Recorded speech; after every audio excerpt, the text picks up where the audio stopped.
everyone, and welcome to the Utopia of Nerd News. I'm Sarah. And I'm Adam. And we have awesome news for you, like we do every Sunday. Sunday. Right, and this week, starting with the games, our first little thing is, if you remember weeks back, we had the kind of announcement of the HD remake for Soul Calibur 2. And they basically just said, because for those who didn't play Soul Calibur 2 back in the day, which is maybe the best Soul Calibur ever because of my nostalgia, it came out for the GameCube, the PlayStation 2, and the Xbox, the original one, not the Xbox One. And the Xbox version got Spawn as an exclusive character, the PlayStation 2 got Heihachi, and the GameCube got Link. Obviously, I went with Link, because, come on. This one will be coming out for the 360 and the PlayStation 3, and both games will come with both Spawn and Heihachi. Obviously, Link's not going to be included. There's no Wii version of the game, but you get both Spawn and Heihachi. And if you don't know who Heihachi is, he's like one of the main characters of the Tekken franchise. So that's a thing. That's a thing. Spawn's probably the better out of the two. Woo. Something BioWare came out with just a few days ago, and it's called Dragon Age Keep, which is basically, for those who maybe didn't play the earlier Dragon Age games, or you don't have your save files anymore, it would also help with getting kind of next-gen console kind of things. It's basically a thing where you can set up your entire story you had for Origins or 2 or any of the big decisions and stuff before Inquisition comes out.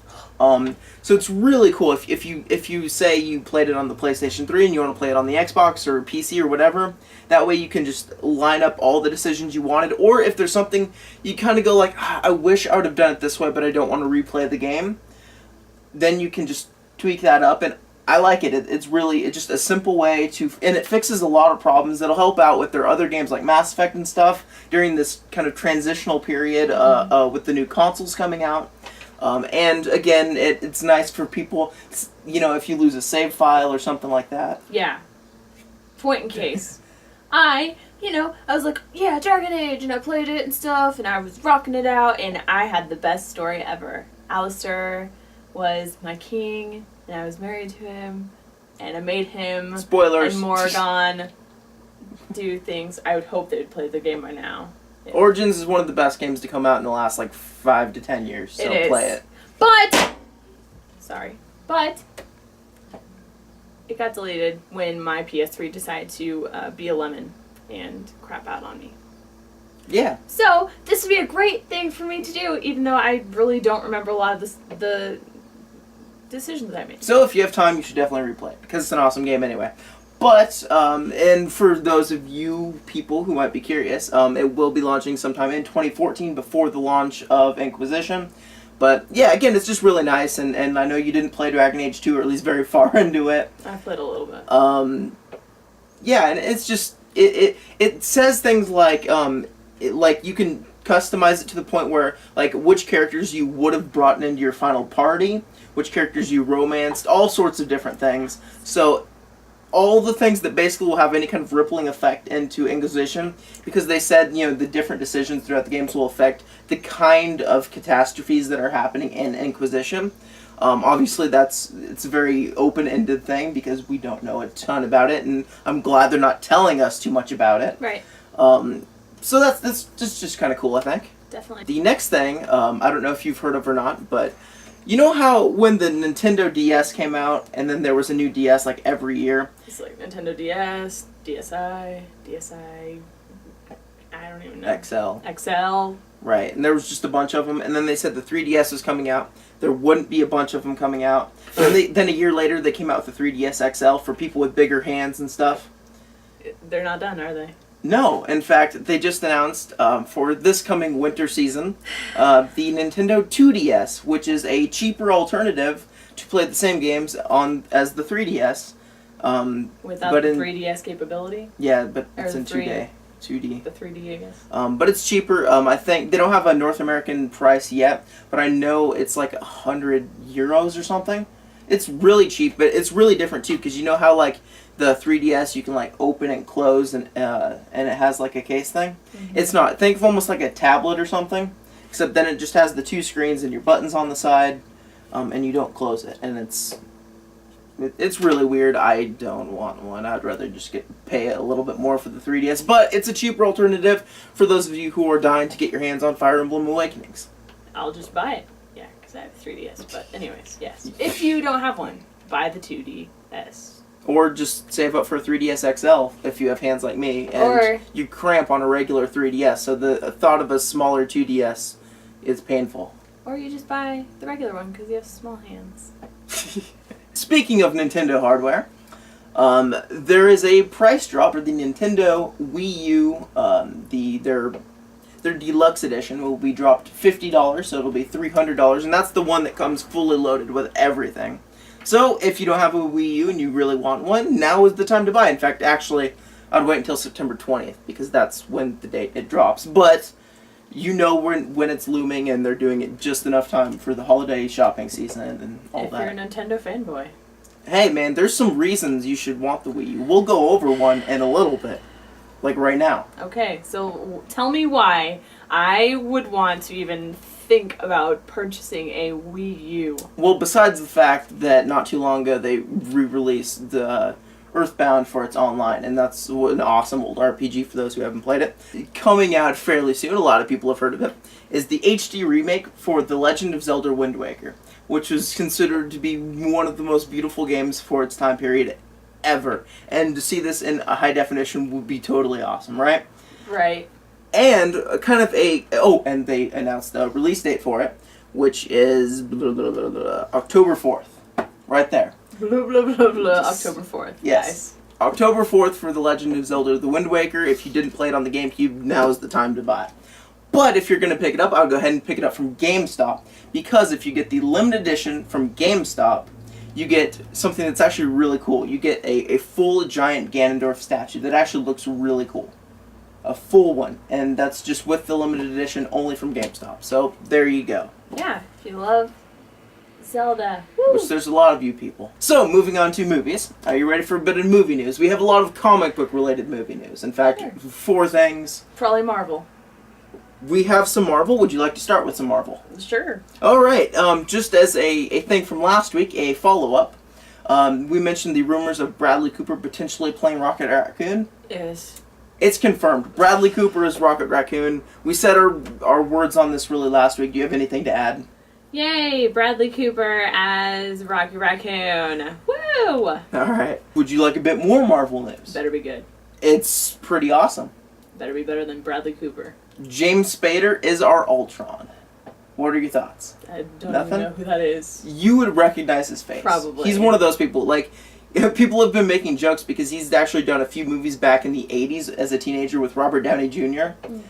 So people have been making those kind of jokes and stuff, but he's actually a really good pickup. He's one of those guys who has a very kind of, not emotionless voice, but he's very calm. And what you'd think for a robot who's slightly evil, like he just fits it perfectly. It's a great character role for him. I really like it. I really do. He sounds familiar. Just pictures. Pictures. Yeah. You guys will get one, don't worry. Yes. But he's one of those faces you'll more than likely recognize if you watch TV or movies. He's been around for a long time. As I said, he was doing movies back in the 80s when he was a teenager. So, he's a good pickup for it. Now, moving on to the DC realm of things. Okay. We have a not confirmed, but basically confirmed Lex Luthor, which is Bryan Cranston from Breaking Bad. The main character of Breaking Bad, and the only reason they've basically not confirmed it is they're waiting for the season finale of Breaking Bad, or the series finale of Breaking Bad. And then they want to announce it after that. They don't want to, I guess, mix up all of his previous engagements and stuff by kind of moving him along. I don't know, but they're waiting for that to end, and he's more likely going to be, which I'm cool with. What about you? Yeah, I mean, I don't have any qualms or whatever. I guess I can kind of picture him as it, but I don't know. Yeah, I think he's a really talented actor. Yeah, he's definitely talented. We know he can be bald and not be awkward looking. Right, Breaking Bad did that for him. Right, I think he's a good pickup for it. Good job. Woo! Now our last little comic booky news thing, in the movie realm at least, and that is, have you ever heard of Spawn? Yeah.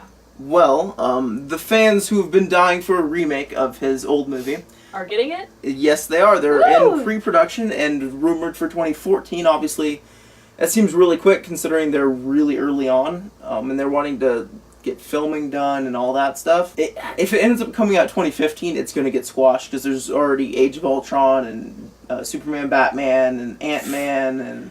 Go see Spawn, not Superman. Anyway, it's pretty cool though. Yeah, it's definitely a unique character. Yeah. I enjoyed some of his stuff. I know a little bit about him, not a ton, but I know nothing about him, but I've heard of him. right, he's pretty cool. I would definitely say I have some interest in this, and just stay tuned and keep watching. We'll keep giving you all the latest news. Woo!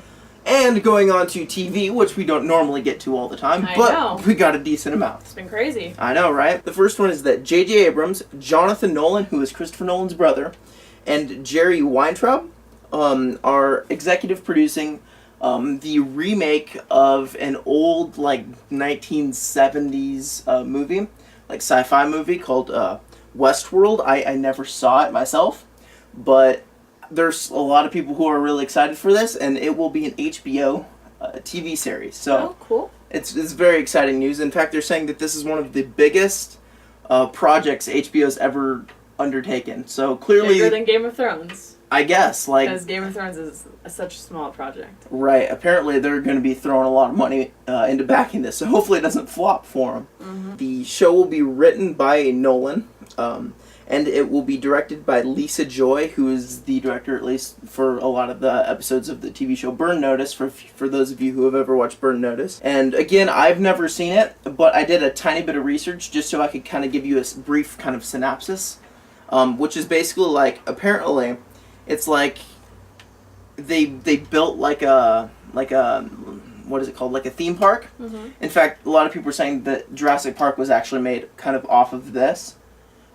Which they make like a theme park where people can like live in the worlds or whatever or something like that. And there's in the theme park there's 3 different groups. There's the West world, which is like a Wild West. There's the medieval world, which is medieval, and then there's the Rome world, which is Rome. And it's like they build robots who are just like people for each of these groups, and they actually act like they would in each of the old settings. The robots, for whatever reason, I guess, like, go mad and start like killing people and stuff. And that's basically what I saw. So, yeah, I have no idea how that is a TV series, but they clearly have ideas because this movie had a spin-off movie that came out, or a sequel, and it had, I guess, a TV series in the 1980s that was out for a little bit. I guess there's probably a lot more to it than what it sounds like, but a lot of people are excited for it. So Which world would you live in? Rome. Because I would say medieval, but maybe not. I don't know. Well, at least the medieval time period would have the problems fixed with like the plagues and stuff. You wouldn't have to worry about Dragons. It's Even though it's not a fantasy I know. world. I'm pretending it's fantasy. It's like a Renaissance. If it was fantasy, I'd be worried about dragons. Well, But Renaissance. If I'd these were all be worried. fantasy though, But Rome might have some like Roman stuff too. Which is basically the same stuff as the Greek stuff because they ripped everything off from the Greeks. I'd have to be worried about. Yeah. Maybe if they were doing diseases, though, they'd like spray it in the world. That would be awful. Why would you spray the Black Plague all over people? Well, the robots go mad. Like, what if they have like this mechanism in them that like spreads the plague? I don't know. I'm excited for it though. It's interesting. It'll be out later. It's at least piqued my interest enough to want to give it a go, right? Yes. Not that HBO tends to not do that. I'm kind of a fanboy of HBO. Well, I didn't watch Treme, and Luck sucked. Take that, HBO. I said something bad about you for once. But, you know, if you want to comment in the section below, what world would you live in? We'd like to know. Speaking of worlds, and speaking of HBO, Game of Thrones actually had a bit of news. They had some, like, pickup actors, but no real names or anything. So we're just basically going to jump to the character that was introduced in Season 3, Daario Naharis. He is the assassin-y guy who like joins with Dany, and he like gives her the flirty sex eyes all the time. Spoilers. Nobody cares. This is after. and that actor, has left the show for an undisclosed reason. And replacing him will be actually an actor from Treme, so an HBO grad, Michael Roosman, will be taking that role. And yeah, so say goodbye to Ed Sekrin. Say Goodbye. Say goodbye. Sorry, you couldn't come back for whatever reason. No more eyeing poor Danny. Yeah. You've got somebody else doing that now. Yes. Another thing with, I guess, the CW this time is a character named The Wall, or Amanda Waller, and her Argus group, the Advanced Research Group Uniting Superhumans, will be on Arrow. They announced that, which can basically mean either two things. We know Flash is also going to be in it. So either, because basically what she is, she's like from what I saw, she's like the Nick Fury to Marvel, except evil, right? But she's connected with everything. And she creates superhuman groups and stuff. So people are saying this could be another hint that they might be trying to connect Arrow with the Man of Steel movie. I don't know what DC's doing. We'll find out. If they do connect, great. If not, I don't know why they're creating two separate universes, both of which will have Flash. Because they don't know what they're doing. Yeah, because I don't know. So hopefully they're connected. Otherwise, they're shooting themselves in the foot. Like they always do. Batfleck. And my last little bit of news is, for those of you who watch the BBC, or at least some shows on it, this is a non-Doctor Who thing, by the way. Yep. The TV show Luther is having a movie, and it's in pre-production. Cool. So those of you who like Luther, there's a movie being made for you. You can get your Idris Elba on. Yay. And that's it for my news. I will pass the proverbial torch on to Sarah. Just so you guys know, like we've always said, I don't hate DC, they just make bad decisions. And I can't condone their decisions. But anyways... Hey, they made a good choice, if indeed that all but, that Bryan Cranston thing, that's a good one. I like that one. Yes, that's a good one. But anyways, let's move on. Alright, so for anime news, we talked, I can't remember if it's last week or the week before, one of those two, about an anime called Kill la Kill. And I showed you I don't know if we showed you the trailer, but we linked you the trailer like we always do of Kill la Kill. It was like 15-second teaser trailer. Well, they came out with a 30-second one like the day after. Craziness. And they're just now talking about it. So, in this trailer, we watched it. It kind of shows you a little more of the art style, the fighting, characters in it, and just some stuff like that. Obviously it's in Japanese, so I don't know what they're talking about, but we can look at the good things like art and style and stuff. Mm-hmm. So, anything? Honestly not. I didn't feel good or bad while watching that. I just it was there. I don't know if that's a good thing or not, but like I said, it's harder with teaser trailers. I mean, it's only 30 seconds. But it gives you a little more detail into the Kill la Kill. If you are a Gurren Lagann fan, a fan of the directors and stuff, then you'll be excited for this, I'm sure. So, some very wacky out there anime news that doesn't really have to do with anime, but it kind of does. Let's talk about that. So, Autoback 7 is a Japanese automotive parts and accessories retailer. And they've added car wraps. Now, what does this have to do with anime, you ask? Well, let me tell you. So there's an anime out there called Squid Girl. Now, this retailer who's doing accessories and car wraps, they are doing Squid Girl car wraps. And they're like, oh, this is the best thing, for you to do if you want to show off at those anime conventions and stuff like that. Also, I guess if you don't know what a car wrap is a product that dresses cars up by pasting and wrapping a car, and it's easily peeled off and stuff like that.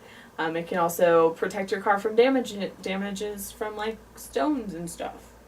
So that's a thing. That's a weird thing, but that's a thing. They came out with like 4 different, I think, characters from Squid Girl. So if you are a fan of Squid Girl, interesting. Yay. They didn't try like an anime that was more popular. Squid Girl's gaining a lot of popularity though. A little bit, I guess, but it's like I'm just surprised they didn't go with like one of the big ones, you know, the big ones, not just like the people who watch anime all the time know it kind of ones. But hey, cool. I'm glad they didn't One Piece it or Naruto it or Dragon Ball Z it. Nothing wrong with those or anything, but it's cliche. Well, there's probably a difference between like popular animes here and popular animes in Japan, though. Right now, Gundam. Let's talk about that for a little bit. Gundam Builder Fighters had a second promo come out, and the theme song is by Back On, and it's called Niban no Ichi, or Aichi, something like that. And the ending song is by Eri, which is called Imagination is Greater Than Reality. And so if you're a Gundam fan, this is really awesome, because this is the second promo. Woo! It's not coming out in America right now, but I'll give you some details. So the series will feature new mecha designs, but it will also feature some older ones. So some older ones being from previous Gundam projects, such as Build Strike Gundam from Gundam Seed, Zaku Amazing from the first Gundam, Wing Gundam Fenris from Gundam W, and Gundam X Mao from Gundam X. The series will premiere in Japan on TV Tokyo on October 7th. So. Yeah. Can I talk about this for a second? Sure. I'm not happy about this. I love Gundam. I love Gundam Wing, G Gundam, 00, all of them, right? This is not Gundam. This is them taking, I can't remember what it's called. There's like an old anime where it's like a girl doll thing and then the dolls fight. This is basically them ripping that off and throwing Gundam on top of it. This is stupid. It's idiotic. It's not what Gundam is. Gundam is about wars and the way people feel during the wars and their journeys along the war, and this is not Gundam. I do not like it. It needs to stop. Before, you make that decision. So I guess let me go into what it's about. This Gundam is about a boy named Sei. And he is, like, really smart. He's a middle schooler. He knows how to build Gundams. But he doesn't know how to use them to, like, fight and stuff. So he meets this guy, or this boy, and actually, his father owns a model shop. So he meets this boy, and this boy is, like, a good Gundam fighter, and so they team up to fight in the Gundam championships and so on and so forth. So that's like what it's about. There is a trailer for it. It's like 2 minutes. It's not in English, obviously, because it's coming out in Japan. But you can check out the art style. You can check out kind of what it's about, even though some of us are not very happy about it. They're like the toys fighting. It's not like actual Gundams fighting. No, it's actual Gundams fighting. You just had a toy. No, they put their toys on the thing, and it makes it a virtual reality thing where they control it. That's what it looked like, and it's stupid. And they had, like, Char's red Zaku Gundam controlled by somebody else because Char's not real. And it's stupid. It's like them trying to make a quick cash-in because they didn't want to write an original story for something. They wanted to just throw something out there with a bunch of nostalgia so people would buy stuff. And in my last piece of anime news, Funimation said that they have a English dub for the anime Jormungand's. There is an English trailer that you can check out. It's a little different than what I'm used to watching, but it will be released on home video. The series will be released on home video this winter. So we kind of checked it out. I'm not too crazy about it. I'm not crazy about the art style, or the art style just kills it for me. So this is the one with the tank, right? Yeah. All right. So this one, it didn't bother me. It's not really much of a trailer, though. It's like they took a clip out of the anime and just kind of threw it in, like a random clip. The art style really didn't bother me. In fact, I thought this was probably the best looking of them that we looked at. It didn't show a whole lot, but I don't know what it's about, but it seems kind of interesting to me. Not one that I'm crazy about. A lot better than that crappy Gundam one. A voice actor that you may recognize from this anime if you watch the trailer is Micah Solusad, who, if you are familiar with Soul Eater, plays Soul. So that is a thing. I'm sure there's other voice actors in the list. The ones that pop out of me, associate them with different animes. But, so, that's also a thing. And that's all that I have for anime news. And there's not a whole lot going on in the book world either. There's, like, one thing, and it's... Well, there's a couple things, actually. But it's... I don't know. It's a mass production. It's The Last Threshold, Neverwinter Saga Book 4. Dungeons & Dragons Forgotten Realms novel, Neverwinter Saga. And it's by R.A. Salvatore. So, yeah, like I said, it's a mass production. So it's probably actually come out before now. They're just doing a mass production. So, if you want the book, let's talk about this for a second. What does mass production mean? It means that the book is going to be at a lower price than what was originally assigned to it when it first came out. So, mass productions can be a good thing if you have a budget, and you are a book lover. So, that's a thing. And, there is another book coming out. It's called Styx, and the Dark Hunter novels, and it's by Sherilyn Kenyon, and it is a fantasy book. So if you're into fantasy stuff, it seems like it would be a little darker in the fantasy world, talking about these twins that don't exactly get along, and they fight against each other. That might be a book you want to check out, and these are both coming out on Tuesday, September 3rd. Is it like a like modern fantasy, or is it like a like fantasy, medieval fantasy, or what's the setting for that one? From what I read, I'm pretty sure it might be modern. Might be. But it could go 50-50. Not quite sure. Okay. So that's it for our show. Thank you for watching over the course of the week. We really don't have anything. It's kind of a quiet week for us. So, feel free to check out Sarah's awesome gaming channel called Miss Wet Mage. There'll be an annotation up there. Yay. She's doing Knights of Pen and Paper. I am doing Knights Check of Pen that and Paper. out. It's awesome. And over to my left, or your right. Maybe that's your left. I don't know. Directions on cameras is so complicated when you're... Never mind. Anyways, so if you don't know, this guy over here, Reading Games is his channel. And the name of the game is Tales of Xillia. And you should totally check it out because it's awesome. And if you're a Tales fan, you'll love it. If you're not playing the game, if you don't have the money to spend it on the game, check it out. Right. I mean, you can always go through and play it again. You know, you can play as Mila because he's playing as Jude. Yeah. So, check it out. Reading Games. There'll be an annotation. And, like always. And I have a bad mic, but I'm fixing it soon. Yes, I have a bad mic as well. That's one of the things that you always have to work on. Anyway, so, at some point through this video, there was a random box that was thrown up somewhere called the Mystery Box. If you didn't check it out, make sure to go back and do that. And that'll be it for this week. We'll see you guys next week. Bye.